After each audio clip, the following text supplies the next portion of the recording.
My baby sitting about this bitch crying. I don't care. I told you, stop playing with This me. motherfucker cut my baby hair out of here. So then, Look at that now shit. what? That shit sad. Hurt Now my what? baby feeling. Now wait. Yeah, so California on down. Yeah, bring your knee to her face. You can hurt in your face. Where's the price of it? You wanted to breathe? You wanted to breathe? You still running your mouth. You not scaring nobody. Only thing you scaring is because you your motherfucking mouth, bitch. You look fucking stank. Go wash your fucking pussy, bitch. Popping all that shit in front You of y'all.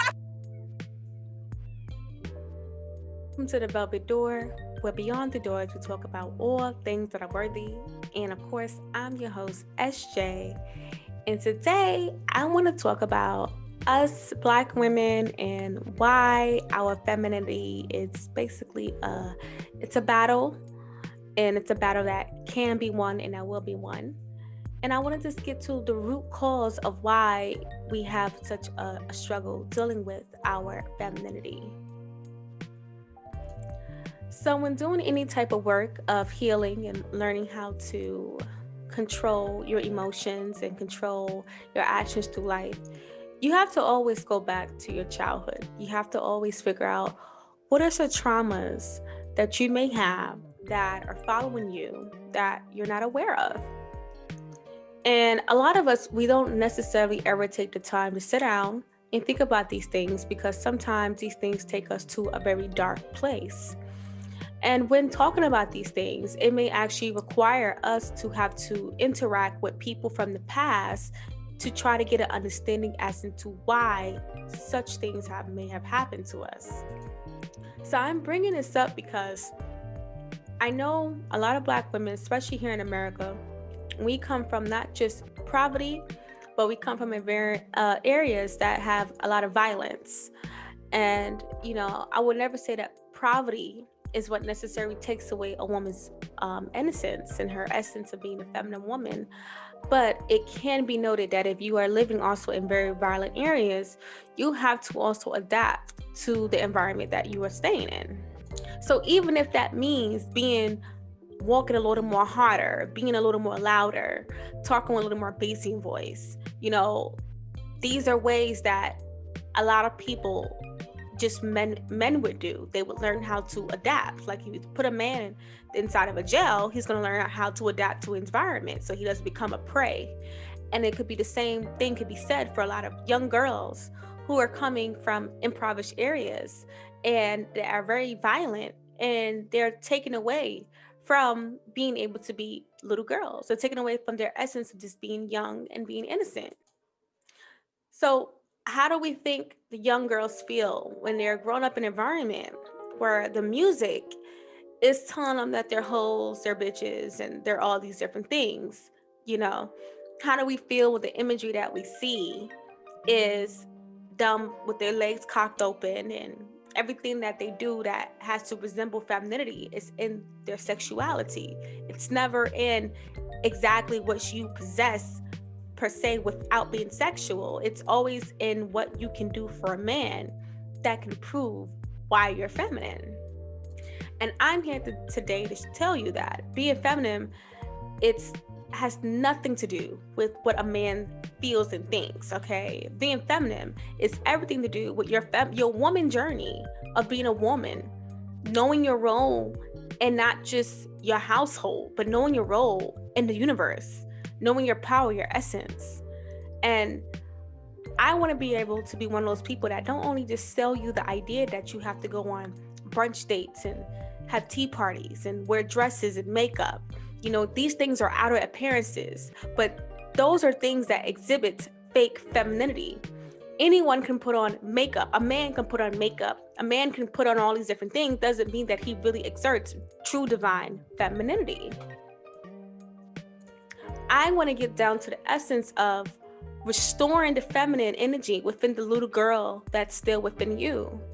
Because when your femininity left, the little girl in you left as well. But she's still there, right? She's still there inside of you. She may have just left an essence. So even at 9 years old, when you were forced to face on a very cold world, you had to put aside your innocent childhood. And these things is what happens to a lot of us Black women that are here in America.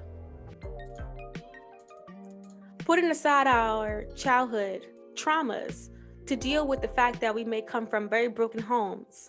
We are in environments where we are women, right? So we're still seen as prey. You have women that have been raped, people that have gone through molestation and different things of that nature. And how do you restore being able to be comfortable to be a girl? I've heard of stories where women, because they've been through very traumatic childhoods, they then turn into studs. They turn into gay women who act more masculine. And because of this thing, this is how we pick up on the masculine energy, knowing how to just simply survive. So I think it's very disingenuous to not keep that in mind when we critique Black women on why they can't exhibit femininity. So I think it's very disingenuous when we critique Black women on why we struggle with femininity here in America, but yet, we don't take into account the fact of the type of environments that we are placed in. And a lot of times, I'm sure a lot of kids that come from, ghetto youth, they have always wished and wanted to have different parents. I've seen situations where, people have wished that they had better off parents. They have parents that are more nicer, that talk more calmly to them. But you don't get a chance to pick and choose who your parents are. They say spiritually you do, but here on this physical plane, you don't get a chance to pick and choose that. So you deal what you have at hand. That even sometimes when you're with certain women, you have to be very masculine. You may be around some girls that feel like they have to be tough. And these women have also been sold the idea that in order to survive in these environments, you have to be tough. You can't be a soft girl because then you're not going to be popular. I remember growing up, the popular girls, they were usually the girls that can fight, So of course, other girls wanted to be the girl that could be popular. And so they had to know how to fight.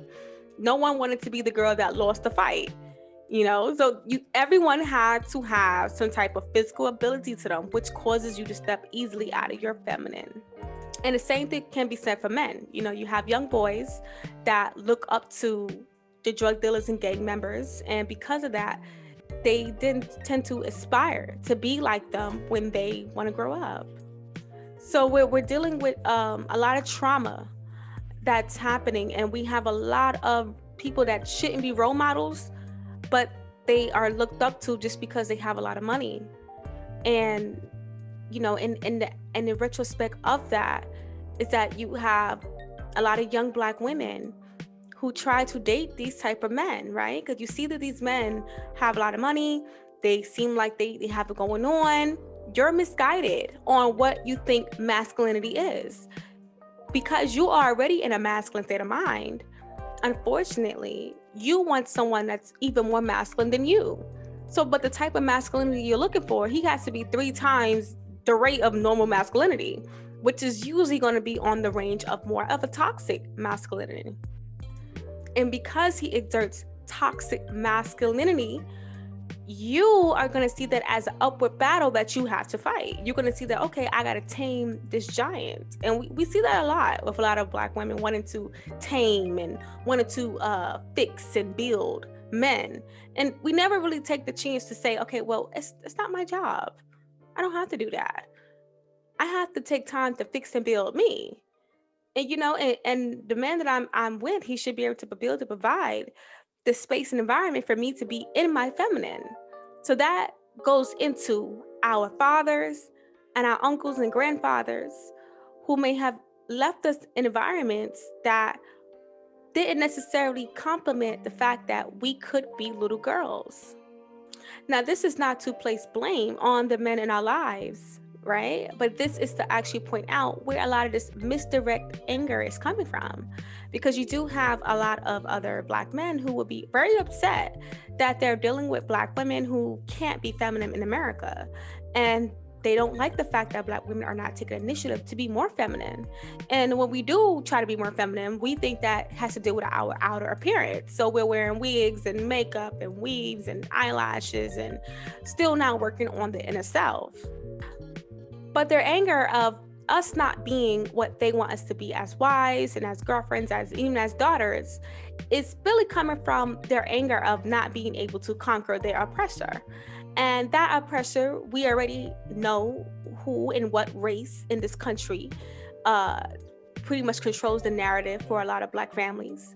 And when you have one set of men that can conquer and dominate another set of men, even if it's subliminally for generations, that man that is oppressed, he would then be upset that he has not been able to provide the environment for his women and children to be able to thrive in.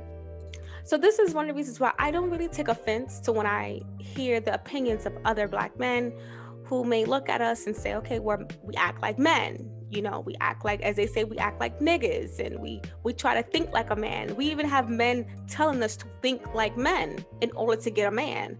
And I'm here to tell you that that's not the way to get a man. You don't have to think like them, because there's so much power in your feminine. And women who have the best relationships with men are women who are able to understand that their feminine is a very, very divine essence that a man can never replicate. So why would I want to be like you when there's so much power in being like me? But we understand that a lot of women who are coming from these type of areas, whether it's your hoods, your slums, your trenches, that they're not really exposed to what femininity looks like. And to us, femininity may look weak. It may look like the dainty girl who can't fight. It may look like the girl who's always getting ran over by her boyfriend, you know, the girl who has like 5, 6 kids, and she says that I'm submitting, but yet she's in an unhappy marriage. So everything that we see feminine is really what we would really consider toxic femininity.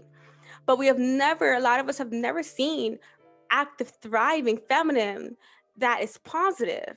And because there's a fear of placing ourselves in this natural state of mind, we rather just take up our own reality, because a lot of times it is by environmental. You become a product of your environment.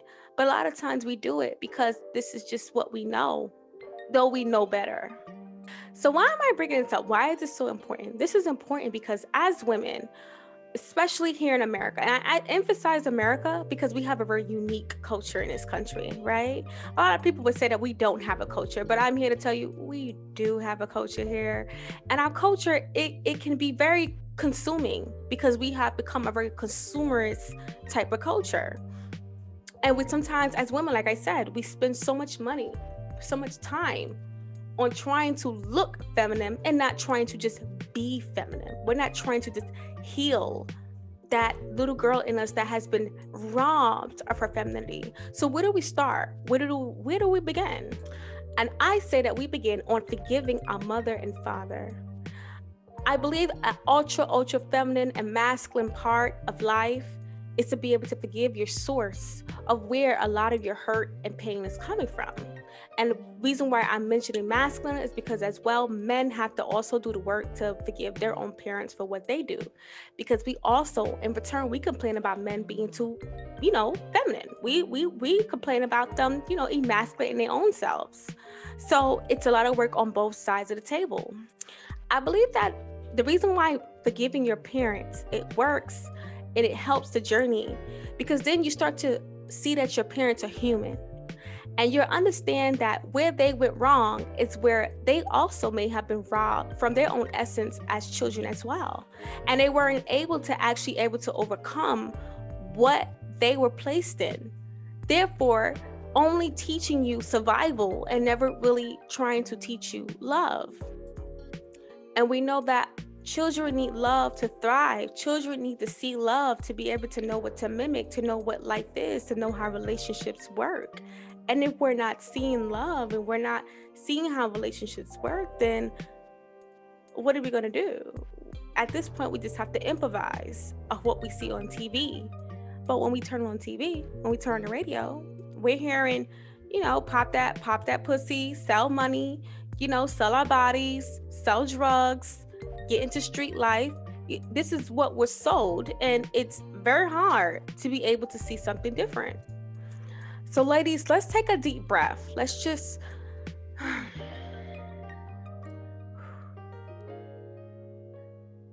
and let's just think about the past. think about where you come from. Think about all the things that you said you would do, all the things you expected your parents to do, and it never happened. And forgive them for it not happening. I found that on my own journey, when I was able to step out my own shoes and I put myself in my own parents' shoes, I was able to say, you know what? I see why you are who you are today. And it was only a matter of time before I became who I am today. But because of you, because of my grandparents, my great-grandparents, my great-grands, I know that you're depending on me to be different. And even if some of you ladies out there are coming from families where you feel like they're not really hoping you be different than anything, I would say to you that it depends on you as a community. There are women and girls that are looking up to you and seeing your steps. And never forget that. Never think that your journey is for you and only you alone. Though it is for you, in essence, yes. But you always have people watching you. So once again, don't think that your outer appearance has to be feminine. And only that. That's it. That's where your work stops. You don't do any healing. You're dolled up, got your eyelashes on, your lips look good, your titties sitting up, ass sitting out. Everything is good, right? You got a man, and of course you can satisfy him sexually. So you feel like you're good, right? But you still ain't did the work. You still didn't do the work. It don't matter how soft you may try to talk, how proper you try to pronounce your words. Doesn't matter, because it's still in you to have that masculine spirit. And sometimes as women, you don't even know you have it. But if you ask your man, I bet he'll tell you that you have it. I bet if you ask your guy friends, they'll tell you, yeah, you're a little rough around the edges. And you didn't see it, right? So I say to my women today, and I'm going to continue the series, I don't want to make this video too long, but we're going to continue the series of let's just do the work. Let's do the healing. And let's not become prisoners and trapped of the environment that we come from. And I understand a lot of us, we had to fight all our lives. Like we're literally on some of that color purple stuff. We really had to fight all our lives. We had to fight our own mamas, fight for your daddy love. You had to fight your siblings for your parents' love. You had to fight your community just to be safe, just to be wanted. You had to fight your schools just to be seen, just to be appreciated. You had to always fight. Never had a chance to just be. And in being, you never had a chance to really just be feminine. You never had a chance to just be vulnerable, be soft. You never had a chance to just understand what it means to just live for a second. Not take too much pressure on your load. When you're coming from a broken home, and right from that broken home, you go into another broken home that you created though, right? But see how that transitions so easily? It happens so naturally that you go from one broken home and then you go and create your own broken home. And in that broken home, something's wrong. Something should be changing. You just don't know what it is, right? All right, I'm gonna get rid of the man. You get rid of the man. All right, well, I got a kid now, so I'm gonna I guess I'm just gonna try everything I gotta do to make sure my kid have a good life. But now your kid has to suffer through you not still doing your inner work. You not still battling that inner childhood. Your kid can see that you the flyest thing walking. And low key, when you're not around, they're just hoping and seeing that, one day, I hope my mama I hope she ever just be happy. I hope she finds a way to be happy, right? And I think that was the helping of that helped my feminine journey a lot. My feminine journey helped me by learning how to just be happy. you know? Because when you're masculine, you try to work, overdo it. You're trying to just keep going. And then when you're masculine, you try to be you're very materialistic because you're doing so much work on the outer core, right? You're doing so much work on making sure your house look good, your car look good, you look good. And in order for you to afford these things, you got to work. You got to be in a masculine mindset.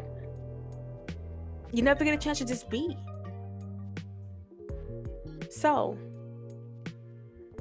I say all this to say, to sum it all back up, that as Black women in America, especially those of us who are coming from inner city areas, and if you're not from an inner city, if you live in places like, Columbia and Johnston, and you're living in places like, you got small areas like East Orange and all these other small, they would say hoods, all these other places that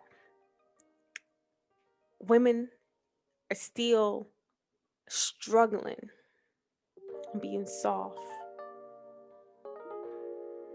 And in return, especially as us millennials, if you're a woman like me, if you're 40 and under, you're between 40 and 28 or 25, you're a millennial, right? So you're still struggling. And you know who's watching you struggle? You know who's watching you be real masculine? And they're saying, dang, that lady look like she kind of bitter. Like, I hope she get right. It's the young girls. It's the Generation Z. And if any of you work around Generation Z, you see the masculine energy is through the roof. But the more masculine a woman is, the less happy she is. Because it's not natural. So let's get back on that path, ladies. Let's take that back. Take back what society took from you. It took from your mother. It took from your grandmother. Take it back. Don't rely on men, Black men, to provide you with the safe haven to be a feminine woman. It's time for you to do the work. And it does help when you do have a man by your side who understands, who won't judge you for it, and is willing to do work for you. Because I'm telling you right now, there's a lot of men out here who need work with their masculinity. A lot of men are lacking masculine energy. A lot of men are lacking it. So if you guys can team up and find a way to build and still be able to give each other space so you guys can also do your healing in private, it works. So once again, ladies, this is the Velvet Door. And beyond the door, we talk about all things that are worthy. And of course, I'm your girl, SJ. And I hope you ladies really enjoyed this video.